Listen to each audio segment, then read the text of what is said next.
மாணவர்களே, மக்களின் புரட்சி என்ற இந்த பாடத்தின் 5ஆம் பாகத்தில் நாம் 1857 நடைபெற்ற மாபெரும் புரட்சியினை பற்றி தெரிந்து கொள்வோம்.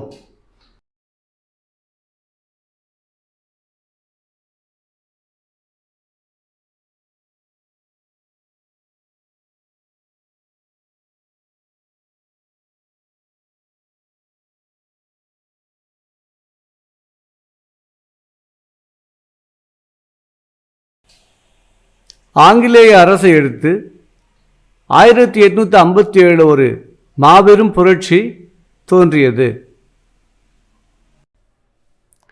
ஆரம்ப காலகட்டத்தில் இந்தியாவில் ஆங்கிலேயர்களை அச்சுறுத்தும் வகையில் நடைபெற்ற ஆரம்பகால கலகங்கள் வெற்றி பெறவில்லை.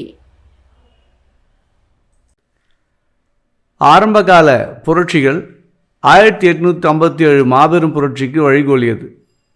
அதன் மூலம் ஆங்கில கிழக்கிந்திய கம்பெனி இங்கிலாந்திற்கு திரும்பிச் செல்லவும், ஆங்கிலேயர்களின் ஆட்சியை இந்திய மக்களில் பெரும்பாலானோர் ஏற்கவில்லை எனவும் ஆங்கிலேயரை என்ன செய்தது. அவ்வளோ பெரிய புரட்சி அப்போ நடந்தது.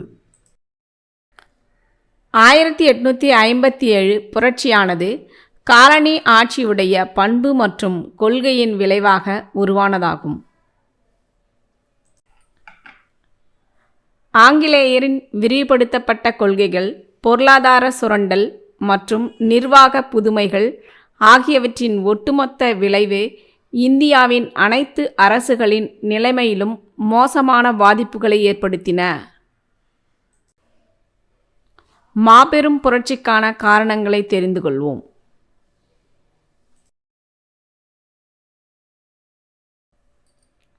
ஆங்கிலேயரின் பொருளாதார ரீதியான சுரண்டல் கொள்கையே 1857 புரட்சிக்கு முக்கிய காரணமாக இருந்தது.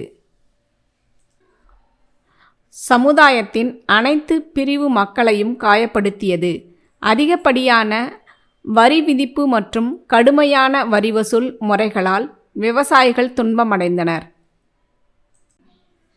வாரிசு இழப்பு கொள்கை, துணைப்படை திட்டம் மற்றும் பல கட்டுப்பாடுகள் ஆகியன மக்களிடையே அதிருப்தியை ஏற்படுத்தியது. அது இல்லாமல் முறையற்ற வகையில் அயோத்தி அரசை இணைத்த பிறகும் கூட ஆங்கிலேய ஆட்சியில் பிரதேச விரிவாக்க கொள்கையில் அவங்க திருப்தி அடையலை. இன்னும் பல அரசுகளை இணைக்கணும்னு அவங்க அலைஞ்சாங்க. கிறித்துவ சமய பரப்பு குழுவினர் மதமாற்ற நடவடிக்கைகள் மக்களால் அச்சத்துடன் சந்தேகத்துடனும் பார்க்கப்பட்டது. மேலும் சமய தலைவர்கள் மற்றும் இஸ்லாமிய சமய அறிஞர்கள் ஆங்கில ஆட்சிக்கு எதிரான அதிருப்தியை வெளிப்படுத்தினர். ஆங்கிலேயரின் சீர்திருத்தங்களான சதி ஒழிப்பு, பெண் சிசு கொலை தடுப்புச் சட்டம், விதவை மறுமணம் மற்றும் பெண் கல்விக்கான ஆதரவு போன்ற சீர்திருத்தங்கள் இந்தியர்களின் கலாச்சாரத்தில் ஐரோப்பியர்கள் தலையிடுவதாக அவர்கள் கருதினார்கள். இந்திய சிப்பாய்கள் ஆங்கில அதிகாரிகளால் தாழ்வாகவும் அவமரியாதையாகவும் நடத்தப்பட்டனர். ஆங்கில வீரர்களை காட்டிலும் இந்திய வீரர்கள் குறைவான ஊதியம் பெற்றனர். அது இல்லாமல் இராணுவ பதவி உயர்வுகள் அனைத்தும் இந்திய வீரர்களுக்கு மறுக்கப்பட்டது. ஆங்கில வீரர்களுக்கு மட்டுமே வழங்கப்பட்டது. மாபெரும் புரட்சிக்கான உடனடி காரணத்தை பற்றி தெரிந்து கொள்வோம். அப்போது இராணுவத்தில் அறிமுகப்படுத்தப்பட்ட என்ஃபீல்டு ரக துப்பாக்கியே உடனடி காரணமாக இருந்தது. ஏன்னா அந்த வகை துப்பாக்கியில் குண்டுகளை நிரப்புவதற்கு முன்னாடி அந்த குண்டின் மேலுலையை பற்களால் கடித்து நீக்க வேண்டும். அந்த குண்டின் மேலுறையில் பசுவின் கொழுப்பு மற்றும் பன்றியின் கொழுப்பு தடவப்பட்டிருந்தது. அதனால் பன்றியின் கொழுப்பு தடவப்பட்டிருந்ததால் இந்திய சிப்பாய்கள் தங்கள் மத உணர்வை புண்படுத்துவதாக கருதினார்கள். ஏன்னா இந்துக்கள் பசுவை புனிதமாக கருதுபவர்கள், முஸ்லீம்கள் பன்றியை வெறுப்பவர்கள். அதனால் இந்து முஸ்லிம் வீரர்கள் என்ஃபீல்டு துப்பாக்கியை பயன்படுத்த மறுத்து புரட்சியில் ஈடுபட்டனர். இவ்வாறு கொழுப்பு தடவப்பட்ட தோட்டாக்கள் புரட்சிக்கு அடிப்படை மற்றும் உடனடி காரணமாயிற்று. மாபெரும் புரட்சியின் கழகத்திற்கான தோற்றத்தை பற்றி அறிந்து கொள்வோம்.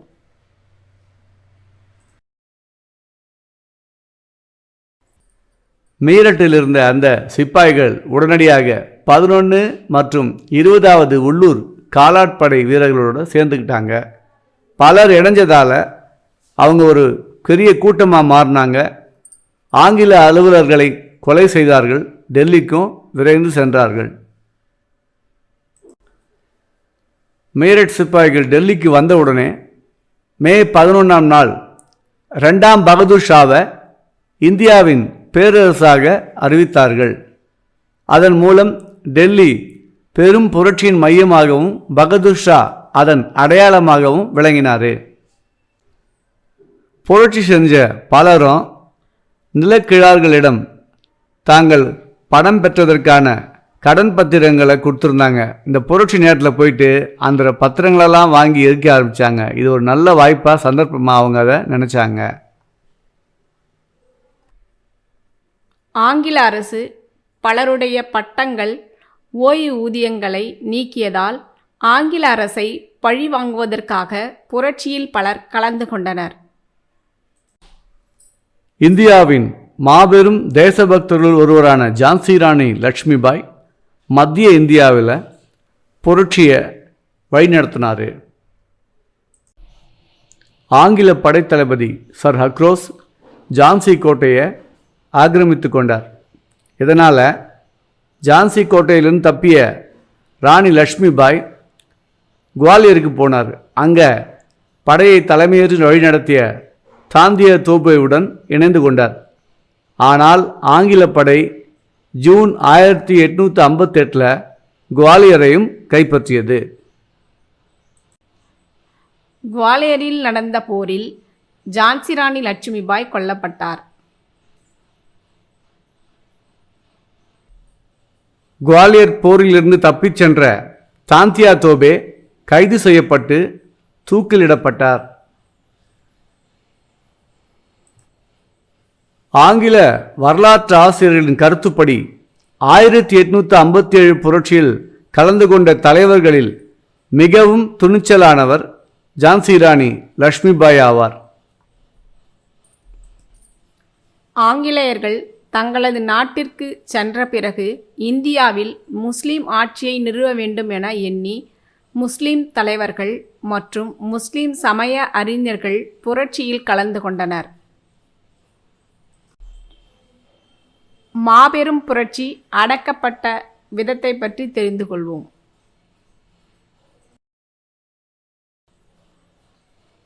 ஆங்கில கவர்னர் ஜெனரல் கானிங் பிரபு புரட்சியை அடக்க உடனடியாக நடவடிக்கை எடுத்தார்.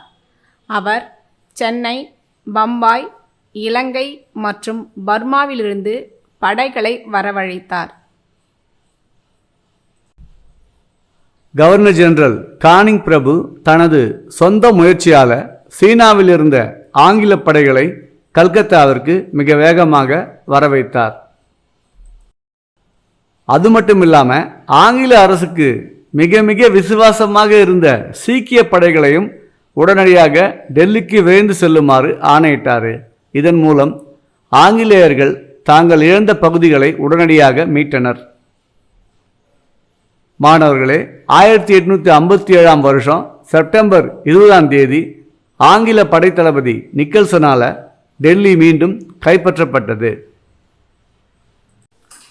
டெல்லி மீண்டும் ஆங்கிலேயர்களால் கைப்பற்றப்பட்ட பிறகு புரட்சியாளர்களால் மன்னராக்கப்பட்ட 2ஆம் பகதூர் ஷா ரங்கூனுக்கு நாடு கடத்தப்பட்டார். அங்கு அவர் 1862 இறந்து போயிட்டார். ஆங்கிலேயர்கள் தங்களது இராணுவ மீட்பு நடவடிக்கைகளில் கான்பூர் மற்றும் லக்னோ மீட்புக்கு நெருங்கிய தொடர்பை கொண்டிருந்தது. சர் காலின் கேம்பல் கான்பூரை கைப்பற்றினார். கான்பூரில் புரட்சிக்கு தலைமையேற்று வழிநடத்தி சென்ற நானா சாஹிப் தோற்கடிக்கப்பட்டார். தோற்ற நானா சாஹிப் நேபாளத்திற்கு தப்பிச் சென்றார். நானா சாஹிப்பின் நெருங்கிய நண்பர் தாந்தியா தோபே மத்திய இந்தியாவிற்கு தப்பிச் சென்றார். ஆங்கிலேய அரசு அவரை கண்டுபிடித்து தூங்கும்போது கைது செய்யப்பட்டு கொல்லப்பட்டார். ராணி லட்சுமிபாய் போர்க்களத்தில் கொல்லப்பட்டார். கன்வர் சிங் மற்றும் கான் பகதூர் கான் ஆகிய இருவரும் போரில் இறந்தனர். அயோத்தியின் பேகம் அர்ஷத் மஹால் நேபாளத்தில் மறைந்து வாழும் நிலைக்கு தள்ளப்பட்டார். இவ்வாறாக புரட்சி முழுவதும் அடக்கப்பட்டது. 1859 ஆண்டின் இறுதியில் பிரிட்டிஷ் அதிகாரம் மீண்டும் இந்தியா முழுவதும் நிறுவப்பட்டது. மாபெரும் புரட்சியின் தோல்விக்கான காரணங்களை பற்றி தெரிந்து கொள்வோம்.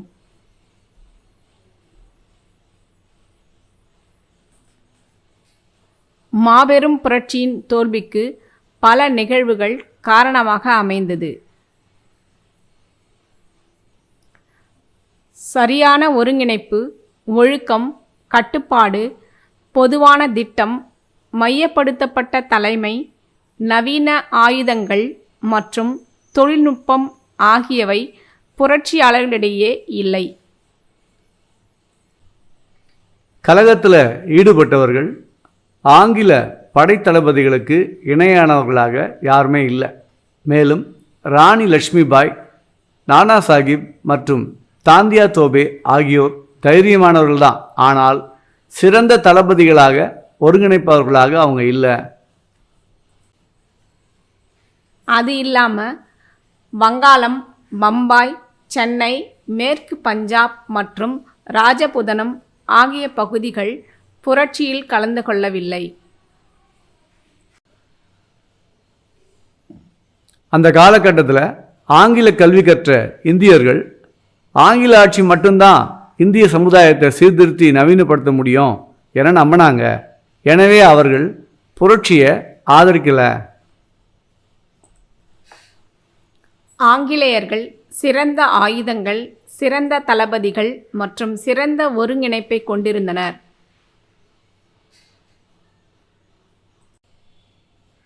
டெல்லியில் நடைபெற்ற புரட்சியில் இந்திய தலைவர் 2ஆம் பகதூர் ஷா தலைமையேற்று நடத்தினார்.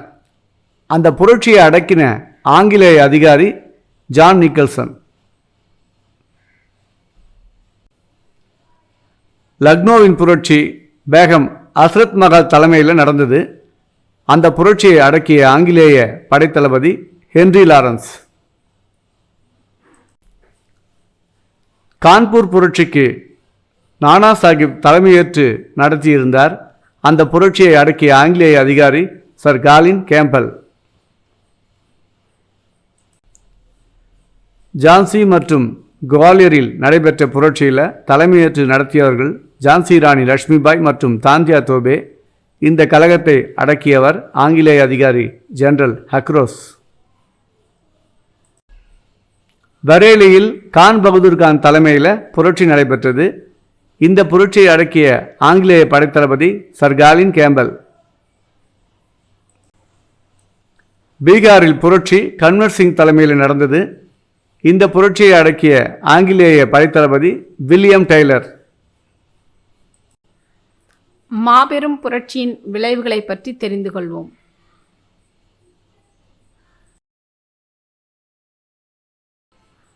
1857 ஆண்டு கலகம் இந்திய வரலாற்றின் ஒரு திருப்பு முனையை ஏற்படுத்தியது. இது நிர்வாக முறை மற்றும் அரசின் கொள்கைகளில் மாற்றங்கள் ஏற்பட வழிகோலியது. 1858 ஆண்டு வெளியிடப்பட்ட விக்டோரியா மகாராணியின் பேரறிக்கையின் மூலம் இந்தியாவின் நிர்வாகம் கிழக்கிந்திய கம்பெனியிடம் இருந்து ஆங்கில அரசுக்கு மாற்றப்பட்டது. கவர்னர் ஜெனரல் அதன் பிறகு வைசிராய் என அழைக்கப்பட்டார்.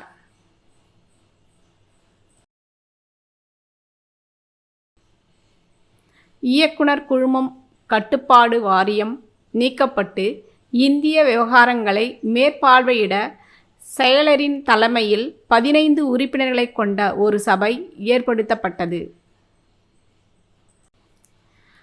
இந்திய இராணுவம் முற்றிலும் மாற்றியமைக்கப்பட்டது. அதிகப்படியான ஆங்கிலேயர்கள் இராணுவத்தில் பணியமர்த்தப்பட்டனர். பிரித்தல் மற்றும் எதிர்த்தாக்குதல் என்ற கொள்கையை ஆங்கில இராணுவ கொள்கையில் ஆதிக்கம் செலுத்தியது. உண்மையிலேயே 1857 புரட்சி இந்திய மக்கள் அனைவரையும் ஒருங்கிணைத்து இந்தியா ஒரே நாடு என்ற உணர்வை கொண்டு வருவதில் முக்கிய பங்கு வகித்தது. இந்த மாபெரும் புரட்சி நவீன தேசிய இயக்கம் தோன்ற வழிவகுத்தது.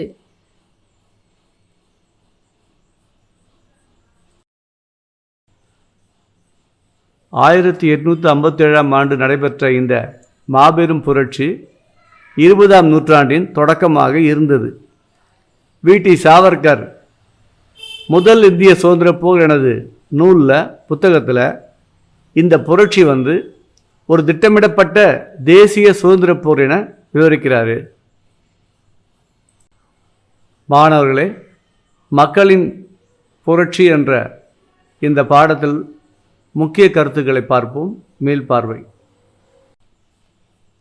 விஜயநகர ஆட்சியாளர்கள் தங்கள் மாகாணங்களில் நாயக்கர்களை நியமித்தனர்.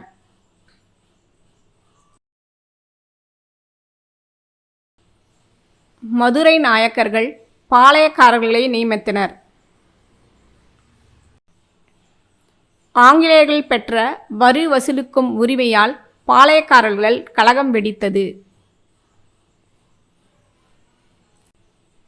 கப்பம், அதாவது வரி வசூலித்ததே கட்டபொம்மனுக்கும் ஆங்கிலேயர்களுக்கும் இடையே போட்டி ஏற்பட முதன்மை காரணமாக அமைந்தது. மருது சகோதரர்கள் மூக்கையா பழனியப்பன் மற்றும் பொன்னாத்தாள் ஆகியோரின் மகன்களாவர். பிரெஞ்சு இராணுவத்தின் மூலம் தீரன் சின்னமலை நவீன போர் முறைகளில் பயிற்சி பெற்றார்.